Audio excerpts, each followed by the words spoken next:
Bakit may mga taong sanay na sanay magsinungaling? Bakit sila paulit-ulit na nagsisinungaling? Hindi ba sila nakokonsensya? Bakit ang galing nila man-deceive ng tao? Masaya ba sila sa ginagawa nila, sa panloloko ng tao? Bakit kaya nila nagagawang magsinungaling kahit may ebidensya na, may patunay na, may proof na, ipinipilit pa rin nila yung pagsisinungaling nila? Bakit sila sinungaling? So saan ba nagsimula yung pagsisinungaling? Nagsimula po yan na maimbento nung 2009 lang po. Ibig sabihin, simula nung unang panahon hanggang 2008, hindi po nagsisinungaling yung mga tao.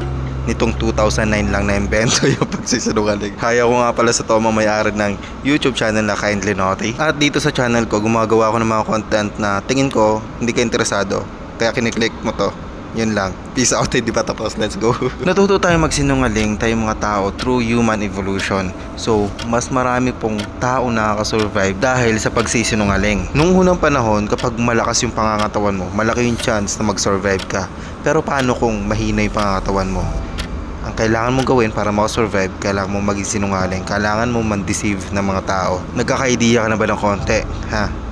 Yung mga taong sinungaling, sila yung mga weak, sila yung mahihinang tao. At alam mo ba, yung batang 3 years old, dyan siya nag-start na matutong magsinungaling kasi nare-realize niya na yung mga magulang niya hindi naman mind reader, hindi niya naman kayang basahin yung nasa isip ng bata.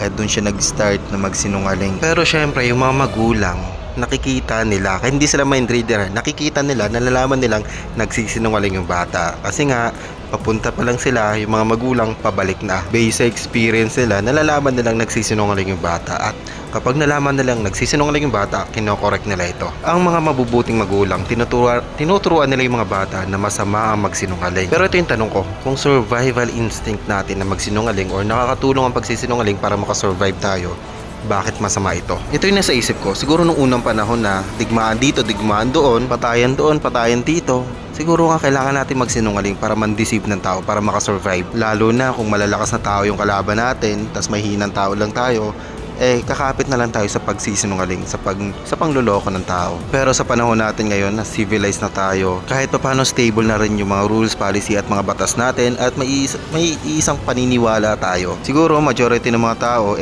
nagkakaisa tayo, nagkakasundo tayo sa isang paniniwala. At kung sakaling iba yung paniniwala nila, marunong tayong rumespeto. Pero alam mo, halos lahat ng tao sa buong mundo naniniwala na masama ang magsinungaling. Kasi nga hindi mo naman kailangan siguro magsinungaling ngayon, wala naman siguro papatay sa'yo, di ba? Ngayon, kung ang pagsisinungaling ay nakakatulong sa atin noong unang panahon para makasurvive, ano naman ang nagagawang masama ng pagsisinungaling sa panahon natin ngayon? Unang-una dyan ay yung tiwala. Mawawala sa'yo yung tiwala ng isang tao kapag nalaman niyang sinungaling ka. Kaya nga yung mga sikat na tao, yung malalaking tao na sumikat o yumaman dahil sa pagsisinungaling, at kapag ine-expose sila ng ibang tao, alam mo kung anong ginagawa nila?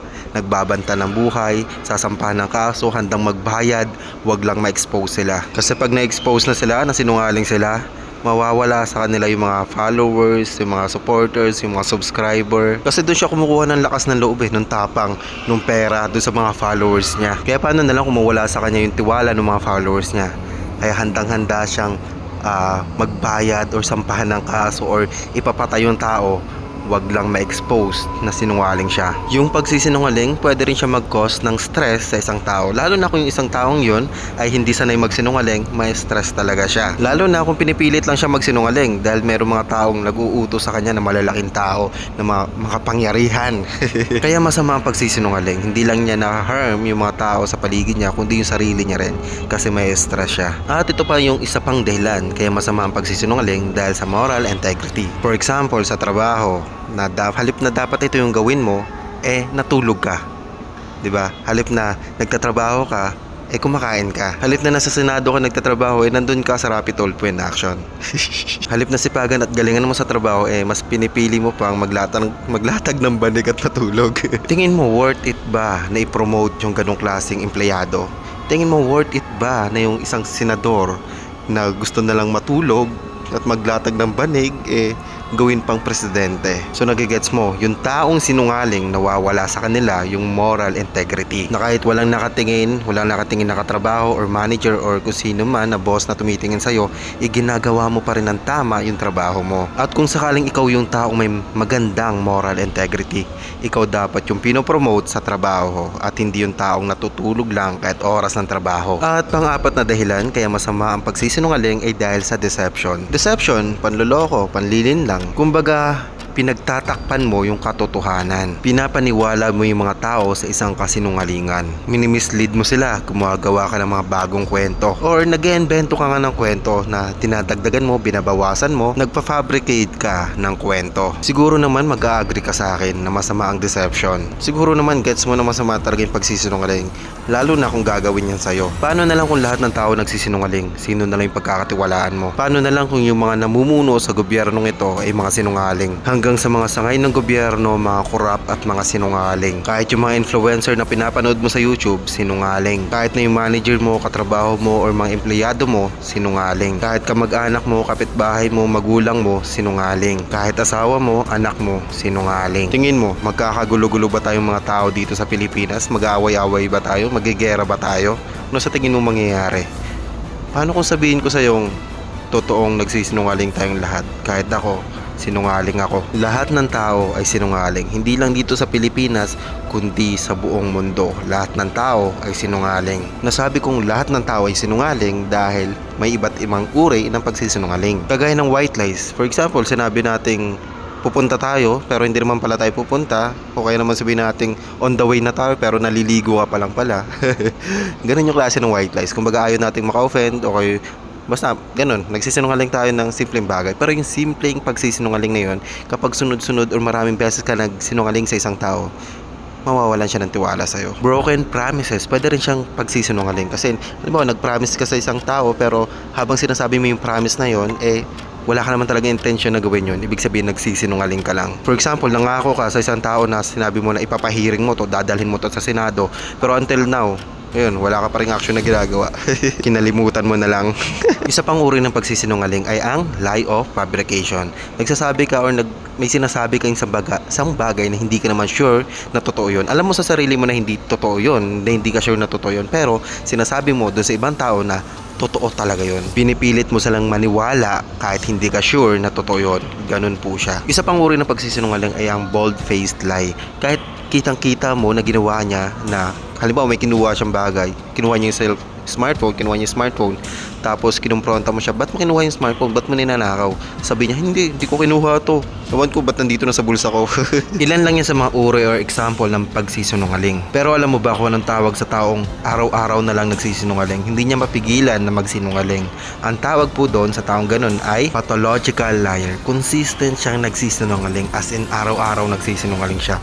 Pag halimbawa may kwento ka sa kanya, pag kwento niya yun sa iba, may dagdag bawas na. Nagkakaroon siya ng reality sa isipan niya na ganito yung totoong nangyari. Kumaga nag-imbento siya ng kwento, mahilig siyang mag-imbento ng kwento. Actually, may nakasama talaga akong taong ganyan. Kilala ko talaga siya. Nakasama ko siya, pinakinggan namin yung kwento ng isang tao, tapos nung kwento niya dun sa ibang tao, iba na yung kwento. For example, yung kwento kasi sa kanya, may sinaway siya mga kabataan, ganyan. Gabi na kasi maingay, sinaway niya. Nung kwento niya na sa ibang tao, ang kwento niya, kamuntik na mapaaway.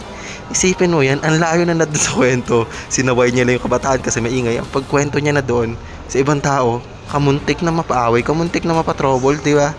Ganon siya mag-impento ng kwento, ganon siya kagaling magsinungaling.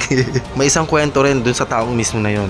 Ang kwento niya, nung niyayabang niya, nakipagsuntukan daw siya, hindi daw makatama yung kasuntukan niya. Pero yung kwento ng ibang tao, tinamaan siya, bagsak siya, as in natumba siya. Pero dahil alam kong sinungaling siya, dahil saksi ako kung paano siya magsinungaling, hindi na ako naniniwala sa mga sinasabi niya. Kahit isa, hindi ko pinapaniwalaan. May kilala din akong sinungaling na YouTuber. Sikat yun, marami subscriber. Million subscriber niya.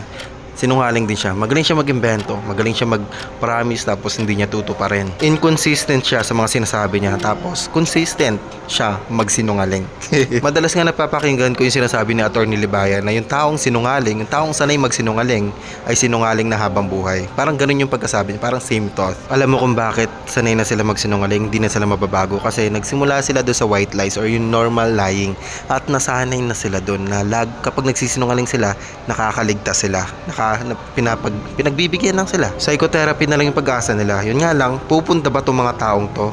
Kasi itong mga taong to, hindi sila naniniwalang sinungaling sila. Kasi yung pagsisinungaling nila, ang nasa isip nila, sila yung tama.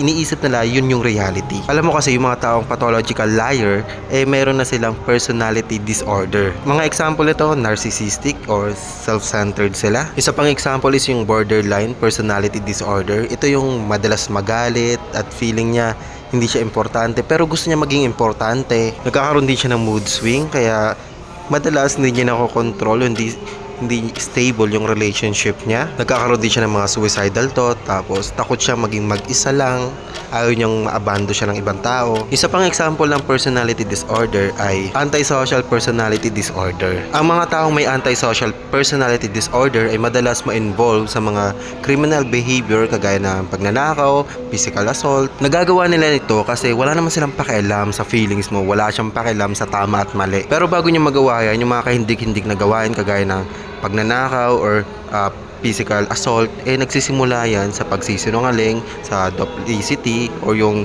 paggagawa ng kwento. For example, pag-aawayin niya yung dalawang tao, yung kwento niya sa isang tao ganito, yung kwento niya naman sa kabila ganito.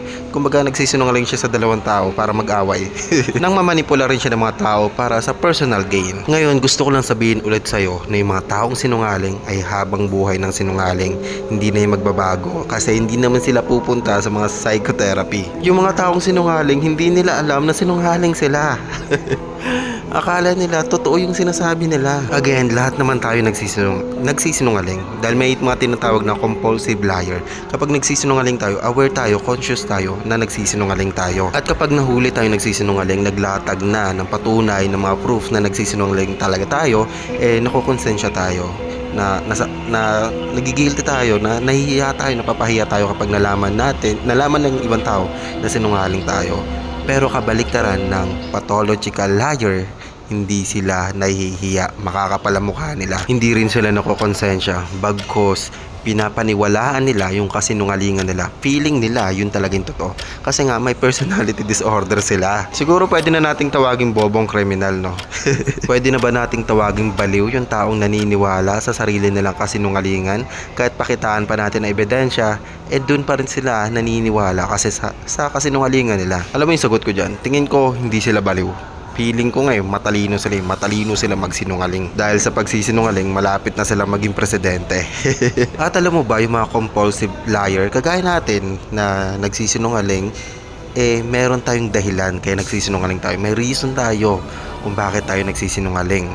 For example, sinabi natin sa jowa natin na matutulog na tayo pero hindi pala tayo natutulog, naglalaro lang pala tayo ng ML.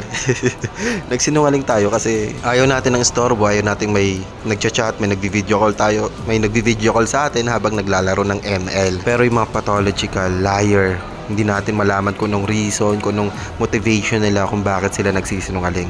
Gusto lang nilang magsinungaling, as in gusto lang nilang magsinungaling para sila nagkakasakit kapag hindi sila nagsinungaling. Pero feeling ko, dun sa kakilala ko personally nakakasama ko to na may pathological liar, nakikita ko sa kanya to na sinungaling talaga siya. Kaya niya ginagawa yun. Pansin ko sa kanya. Kaya niya ginagawa yun. Kasi gusto niya na sa kanyang attention. Ina-exage niya yung mga kwento. Dinadagdagan niya, binabawasan niya. Siguro ayaw niya mapahiya doon sa mga kwento. Gusto niya maging mayabang. Gusto niya siya yung sikat.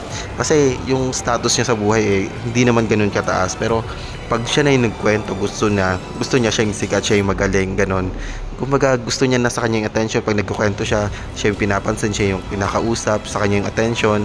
Ganun, ang daldal niya. Tapos yung mga dinadaldal niya, kapag hindi mo alam na sinungaling siya, maniniwala ka talaga. Ma-amaze ka sa mga kwento niya. At dun sa kilala kong sikat na YouTuber na maraming subscriber, mahilig din siya magkwento. Mahilig siya mag-privilege speech.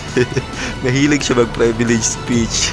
At mabuti na lang alam kong sinungaling siya, kaya hindi ako nakikinig sa mga pinagsasabi niya. Siguro hanggang dito na lang tong video ito. Peace out.